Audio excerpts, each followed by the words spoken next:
Shalom saudaraku, terima kasih saudara telah kembali bersama kami untuk mengikuti pemberitaan firman Tuhan. Saudaraku, saya membaca sebuah artikel atau sebuah berita.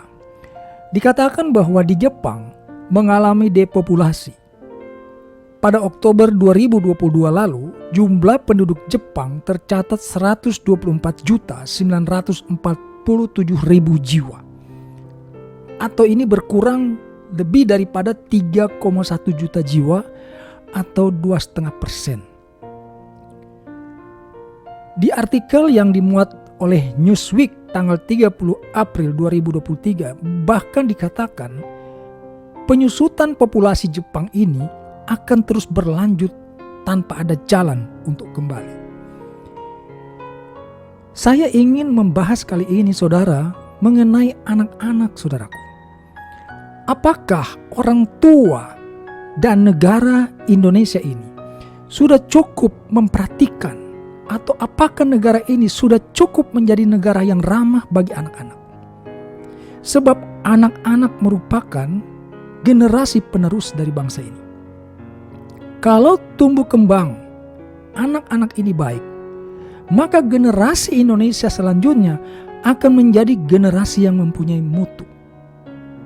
Begitu pula sebaliknya, kalau anak-anak tidak diperhatikan tumbuh kembangnya dengan baik, maka dipastikan Indonesia ke depan akan memiliki kualitas atau mutu generasi yang rendah. Anak-anak ini di hadapan Tuhan saudaraku mempunyai posisi yang sangat penting. Misalnya di dalam Markus 10 ayat 14. Ketika Yesus melihat hal itu, ia marah dan berkata kepada mereka, "Biarkan anak-anak itu datang kepadaku. Jangan menghalang-halangi mereka, sebab orang-orang yang seperti itulah yang empunya kerajaan Allah." Saudara perhatikan, Yesus marah ketika melihat itu. Mengapa? Karena ada anak-anak yang dibawa kepadanya justru dilarang oleh murid-muridnya sendiri ketika itu. Maka Yesus berkata, biarkan anak-anak itu datang kepadaku. Apa maksudnya? Maksudnya adalah biarkan anak itu datang kepada terang dan kebenaran. Sebab Yesus adalah terang dan kebenaran. Jadi anak-anak ini harus kita didik, harus kita bina untuk menuju kepada terang dan kebenaran itu, saudara. Dikatakan oleh Yesus sendiri, jangan menghalang-halangi mereka, sebab orang-orang yang seperti itulah yang empunya kerajaan Allah. Jadi mereka ini, anak-anak ini saudaraku, bukan hanya menjadi penerus generasi bagi suatu bangsa, tetapi mereka justru itu adalah empunya kerajaan Allah. Jadi betapa pentingnya anak-anak ini saudaraku. Maka kita yang hari ini menjadi orang tua, kita yang hari ini menjadi pemimpin bagi bangsa, harus betul-betul memperhatikan, harus sungguh-sungguh memperhatikan, memberikan porsi yang layak bagi tumbuh kembang anak-anak. Bukan hanya masalah pendidikan, saudaraku. Pendidikan itu hanya mengisi otak, ya. Tetapi yang lebih daripada itu adalah tumbuh kembang jiwa daripada anak-anak itu, saudaraku. Apakah anak-anak itu hari-hari ini berada di habitatnya yang benar? Apakah mereka tumbuh kembang di lingkungan anak-anak? Atau mereka sedang tumbuh kembang di lingkungan orang-orang dewasa? Saya ingat saudara, tahun 70-an ada artis penyanyi yang sangat terkenal, Cica Kuswoyo. Di masa itu semua anak-anak di Indonesia itu boleh dikatakan menyanyikan lagu Cica Kuswoyo, saudaraku. Sangat digemari. Dan bukan cuma satu, saudara. Ada juga yang lain. Misalnya ada Adi Bing Slamet, Yohan Tanamal, Ira Maya Sopa, Dina Mariana, Diana Papilaya, Vin Isharyanto, Bobby Sandora, Debbie Roma Irama, Santi Sardi, Norma Yunita, Lisa Tansil, Sandra Dewi, Fitria Elvi Sukaesi, Puput Novel, Fahrul Rossi, Iyut Bing Slamet. Banyak kan saudara? Banyak sekali. Itu tahun 70-an. Sekarang saudaraku, tolong dicatat di kolom komen. Siapa artis cilik penyanyi di Indonesia yang digemari oleh kebanyakan anak-anak di Indonesia? Maka jangan heran kalau anak-anak kita di bawah 10 tahun, mereka menyanyikan lagu-lagu orang dewasa, saudaraku. Dan kalau anak-anak ini menyanyikan lagu-lagu orang dewasa, dapat dipastikan mereka sedang diberikan masukan, nutrisi yang tidak sesuai dengan kejiwaan mereka, saudara. Mereka pasti akan bertumbuh tidak sebagaimana seharusnya, saudara. Anak-anak mempunyai wilayahnya sendiri. Ya, mereka harus bertumbuh, berkembang sesuai dengan usianya, saudaraku. Jangan kita hanya menjejali mereka itu dengan pendidikan. Saya memperhatikan ada cukup banyak orang tua yang terus menekan anaknya dengan belajar dan belajar, saudara. Pergi ke sekolah, buku bertumpuk. Berat sekali mereka harus memanggul buku-buku itu ke sekolah setiap hari. Bahkan sekolahnya pun dari pagi sampai sore sudah seperti orang kantoran, saudaraku. Ya, pergi pagi-pagi, bahkan ada yang subuh perginya karena rumahnya jauh. Lalu pulang sore hari, jam 3, jam 4, mungkin ada yang lebih daripada itu. Sudah layaknya seperti orang kantoran. Kapan mereka punya waktu untuk bermain? Karena bermain adalah satu bagian daripada sifat anak-anak. Dari bermain itu mereka akan mendapatkan suatu pengalaman dan pertumbuhan jiwa sesuai dengan usianya, saudaraku. Pemerintah harus ambil alih dan mengambil andil untuk mensejahterakan anak-anak ini. Harus memikirkan cara bagaimana anak-anak ini setiap harinya memiliki kesempatan untuk tumbuh kembang jiwanya, saudaraku. Ini penting sekali, saudara. Di dalam Matius 18 ayat 10 misalnya dikatakan di sana, ingatlah, jangan menganggap rendah seorang dari anak-anak kecil ini, karena aku berkata kepadamu, ada malaikat mereka di sorga yang selalu memandang wajah Bapakku yang di sorga.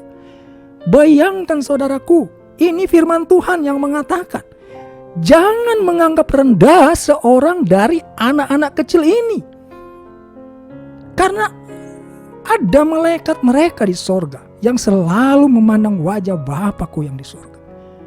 Lalu apakah kita yang hari ini menjadi orang tua? Apakah kita yang hari ini memangku kekuasaan di sebuah negara tidak mau memperhatikan kondisi anak-anak kita? Tuhan katakan mereka ini memiliki malaikatnya di surga. Luar biasa kan? Tuhan saja menyediakan malaikat khusus bagi anak-anak ini. Kita tidak memberikan kepada mereka fasilitas yang cukup untuk tumbuh kembang jiwa mereka. Di dalam Amsal 17 ayat 6 dikatakan, mahkota orang-orang tua adalah anak cucu, dan kehormatan anak-anak ialah nenek moyang mereka. Saudara lihat, mahkota orang-orang tua itu adalah anak cucu, saudaraku. Mahkota ini menggambarkan suatu kehormatan. Ya, raja-raja menggunakan mahkota sebagai simbol, ya, posisi yang tinggi, posisi kehormatan, saudaraku. Jangan kita terlena, ya. Anak-anak itu kalau kita tidak urusi mereka, saudaraku, mereka juga tetap akan tumbuh menjadi besar. Tetapi bukan itu persoalannya. Ketika mereka tumbuh menjadi besar dengan masa kanak-kanak yang tidak baik, mereka akan menjadi orang-orang yang terlihat sudah dewasa, tetapi jiwanya tidak dewasa. Mereka akan menjadi pribadi-pribadi yang bermutu rendah, saudara. Maka kalau bangsa ini diisi oleh generasi-generasi yang bermutu rendah, kita akan nanti menyaksikan negara ini akan semakin lemah, saudara. Anak-anak ini harus mendapatkan perhatian yang sungguh-sungguh, saudaraku. Baik dari orang tuanya maupun daripada pemerintah. Ingat, saudaraku, Yesus mengatakan bahwa anak-anak ini adalah yang empunya kerajaan Allah. Yang empunya kerajaan Allah, saudaraku. Dikatakan juga, jangan menganggap rendah seorang dari anak-anak kecil ini. Sebab mereka itu ada malaikat di sorga yang selalu memandang wajah Bapa yang di sorga. Juga dikatakan bahwa anak-anak dan cucu-cucu itu merupakan mahkota daripada orang-orang tua. Jadi kalau engkau hari ini mempunyai anak-anak yang tidak engkau didik dengan baik, yang engkau tidak perhatikan tumbuh kembang jiwanya, maka engkau kehilangan mahkota, engkau kehilangan perhatian, engkau kehilangan harga diri, engkau kehilangan nilai-nilai yang sangat penting, ya, kehormatan.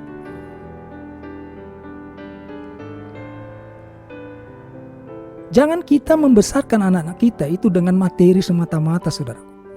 Ya, hari-hari ini di mana gadget begitu merajalela, saudara. Orang tua demi anak itu menjadi diam, mereka biarkan anak itu berjam-jam dengan gadgetnya, saudara. Tanpa mereka awasi anak-anak itu sedang bermain apa di gadgetnya, saudara.